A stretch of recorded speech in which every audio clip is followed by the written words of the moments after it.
Those roads might not be crowded yet, but we're kicking off another huge holiday travel week, with today being one of the busiest on the road and in the air. We have team coverage as everyone gets ready to ring in the new year. Morgan is tracking flights this morning, but first let's head outside live with Michelle Beck with more. Michelle, how's it looking where you are?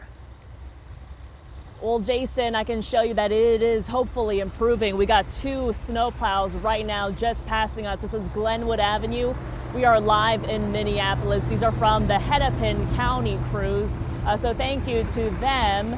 But as you can see, the road right here, again, Glenwood Avenue, it is still covered even as they spray this with what appears to be some kind of a salt mixture.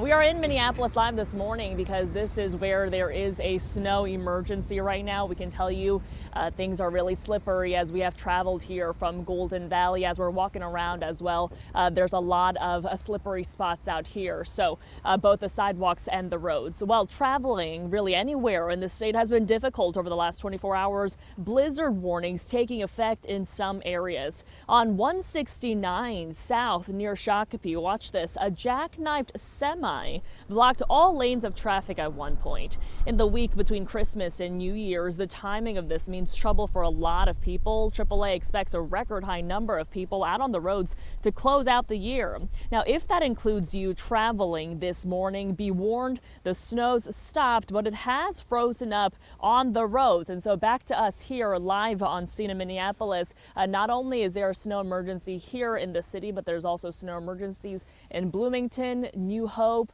Elk River, Crystal as well. West St. Paul enforcement just kicked in exactly 4 hours ago, but I should mention the city of St. Paul, that city has not declared a snow emergency just yet, Jason.